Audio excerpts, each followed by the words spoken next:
Do you remember the 21st night of September in 2018? The Richmond Tigers, fresh off of a premiership the year prior, were looking to go back to back.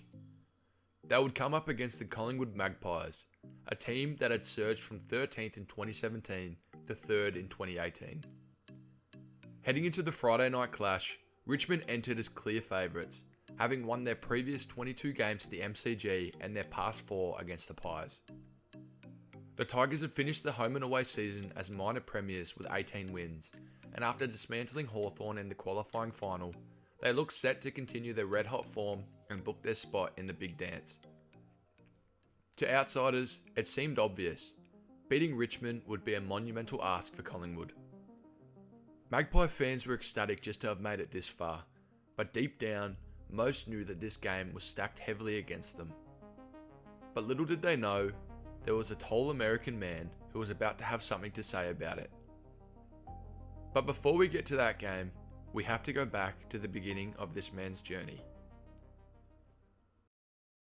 Born in Highland Village, Texas, Mason Cox had never even heard of Australian rules football growing up. His life revolved around the typical American sports, soccer and basketball. He ended up playing the latter at Oklahoma State University. His towering frame always drew attention, and despite going to OSU to study mechanical engineering, Mason was noticed by then head coach Travis Ford and invited to join the men's basketball team as a walk-on. Unfortunately for Mason, his college basketball career never really took off, playing just 57 minutes across 24 games. And unsurprisingly, that wasn't enough to get him drafted into the NBA. But for Cox, it didn't matter. He would later say, "I probably made the decision then to take a completely different path in life." After graduating with an engineering degree in 2014, Mason planned to settle into a 9-to-5 job and leave sports behind, having already lined up a job with the American company ExxonMobil. But then an unexpected opportunity came knocking, one that would change Mason's life forever. The AFL's International Combine had begun to sprout in the United States. Former Sydney Swans coach Paul Roos was one of the biggest advocates, believing that American basketballers could successfully transition to the AFL.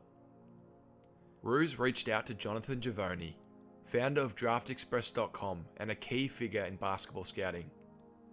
Together, they helped launch the inaugural AFL USA Combine in 2012 in Los Angeles, an event designed to find tall, athletic Americans who could adapt to Australian football. Kevin Sheehan, the AFL's national talent and international manager, summed it up. "The key to it is the shortage of tall players in the competition. We're talking about the guys around the 6'10" mark. We just don't have many of them." Mason Cox fit the bill perfectly. In 2014, after finishing his studies, he attended the Combine and impressed. After excelling in the initial testing, where his leap and speed caught eyes, he was flown to Australia for a second Combine in May, where 5 teams watched on with interest: Port Adelaide, North Melbourne, Richmond, Fremantle and Collingwood. Still, Cox remained uncertain. "We were just kids who went to college and were fortunate enough to play a bit of basketball here and there, and had our jobs that were going to be 9 to 5. This was such a left field thing." He recalled a key conversation that helped him decide. "Something that I'll never forget is a chat that I had with my brother on the beach in St Kilda, overlooking the bay. He told me a degree doesn't expire, but opportunities like this do." Even then, Mason needed to see it to believe it. He attended his first AFL game, Geelong vs North Melbourne, and was blown away by the size of the crowd and the energy of the sport. And from that moment, he was hooked. His agent told him to choose the club where he felt he'd fit in best, and after some thinking, Mason Cox chose the black and white. Collingwood would then select him with pick 60 in the 2015 AFL Rookie Draft, officially signing him on as an international rookie, and from there, the rest is history. There were very few expectations for Mason Cox when he first joined the Collingwood program. Having only learnt about the AFL earlier that same year, it was fair to assume that the Pies coaches simply planned to teach him the basics and ease him into their game style. Despite being a raw prospect, Cox worked tirelessly to figure the game out, improving with every passing day. That effort eventually led to his first taste of competitive football, a 2015 preseason clash against Robert Warnock and the Blues. When Brodie Grundy went down with a knock to the knee, Cox was forced to ruck solo, and to everyone's surprise, he exceeded expectations. 14 hitouts later, it was clear that he didn't look out of place. Coach Nathan Buckley was full of praise. He didn't disappoint. They were his fifth and sixth quarters of footy. He'll enjoy that experience and he'll benefit from it. And benefit from it he did. That preseason performance proved Mason was picking the game up quickly. With a little more polish and some VFL games under his belt, he was starting to look like a genuine candidate for an AFL debut. Then came Anzac Day, one of the most iconic days on the Australian sporting calendar. Since 1995, Collingwood and Essendon had faced off in a match steeped in history and emotion, producing countless unforgettable moments. In 2016, on one of the biggest stages of the home and away season, Mason Cox finally got his chance, the opportunity to showcase all of the hard work that he'd put in. Reflecting on that fateful day, he would later say, "It meant a lot in my eyes to have someone back you in for that to be your debut day." Cox knew the importance of the occasion, but little did he know that he was about to make history. Back inside, more low trajectory kick. Oh, this could be a fairy tale. He's a cowboy, as they all are at that university, and he rides it home. What a beauty. Just 2 minutes into the match, after clunking a strong mark, Mason Cox slotted the first goal of the game, becoming the first American to put one through the big sticks in AFL history. He finished with 1 goal, 10 disposals and 11 hitouts, but the impression he made that day was far bigger than the numbers. Fast forward to 2018. Mason continued to get games for the Pies, albeit inconsistently. 20 games in 2 seasons gave Cox valuable experience at the top level, and in 2018, he looked to make that next step in the AFL. Cox would say, "I'd had a few good games here and there, but hadn't really had a breakout game." This would soon change. The round 12 Queen's birthday match against the Demons showed Australia what Mason Cox could do. 5 goals, 16 disposals, 8 marks, and 3 Brownlow votes for the first time in his career. The big American had begun to put it all together and showed it in another big game. Cox's performance crowned him with the Neil Danaher Trophy, voted as the best on ground for the day. It was clear that his confidence was growing, utilising his height to reach over the top of opposing defenders to clunk big grabs. And as Mason Cox improved, so too did Collingwood. The Magpies were still a young, rebuilding side in 2017, a team searching for an identity after years in the wilderness. After being contenders in the early 2010s, the Pies hadn't played finals footy since 2013, and many believed that they were still a few seasons away from truly contending. But in 2018, something clicked. The pieces began to fall into place. The young core that had been slowly developing, along with Cox's growing presence up forward, started to find their rhythm. Collingwood surged up the ladder, finishing third at the end of the home and away season with 15 wins. Cox would be a major reason for this resurgence, playing in 21 games and kicking 25 goals. His tall presence provided a valuable target that finished players off of the quick surging footy that Buckley had instilled in the team. The stage was set. The young Pies were off to Perth to face the West Coast Eagles in the qualifying final. Despite leading the Eagles by 10 points heading into the last quarter, the Pies were overpowered by the twin towers of Jack Darling and Josh Kennedy, to eventually lose by 16 points in a brave effort. Cox had a game to forget, recording only 5 disposals and 2 marks in 88% time on the ground. Mason Cox and the Magpies missed out on a golden opportunity to go through to the prelim, and had to do it the hard way, booking a date with the GWS Giants in the semi-final the following week. The game against the Giants was a gritty one. Despite dominating GWS early, the Pies were wasteful in front of goal and found themselves locked in a dogfight by 3/4 time. But when the final turn began, everything changed. A slender 3-point lead quickly ballooned out to 21 within the first 5 minutes, and as the siren sounded, the Magpie army erupted.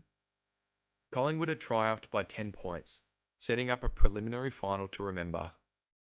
Although he didn't hit the scoreboard, Mason Cox produced a stronger performance than the week before, finishing with 11 disposals and 5 tackles while playing 91% of game time. It wasn't the ideal start to his maiden finals campaign, but Cox was determined to bounce back. The week before we played GWS, and I didn't have a great game. I wanted to prove myself and not let the nerves get to me. And what a stage it would be to prove himself on. A preliminary final against the reigning premiers, the Richmond Tigers. The Tigers have been the benchmark of the competition throughout 2018. 18 wins from 22 home and away games underlined their dominance, carrying the momentum from their 2017 flag. Their scrappy, surge-forward game style, combined with relentless pressure, have overwhelmed opposition sides all year. Richmond's superiority showed on the stats sheet too. They ranked second in both points for and points against, a testament to their balance on both sides of the ball. Collingwood and Richmond had already met twice that season, with the Tigers winning both encounters by 43 points and 28 points respectively. In the latter, Richmond claimed the MCG consecutive wins record and extended it to 22 straight by the time of the prelim. It was evident that the G was their fortress and a place that they were essentially unbeatable. Cox had shown glimpses in both games against the Tigers that season, kicking 2 goals in each, but he'd never truly stamped his authority. Now, under the Friday night lights of the MCG, with 94,000 fans watching on, this was his moment, his chance to show the world what he could do on the biggest stage of all. Both teams started nervously, with only one scoring shot in the first 5 minutes.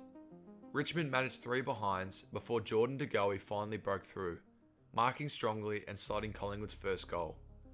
From there, the floodgates opened.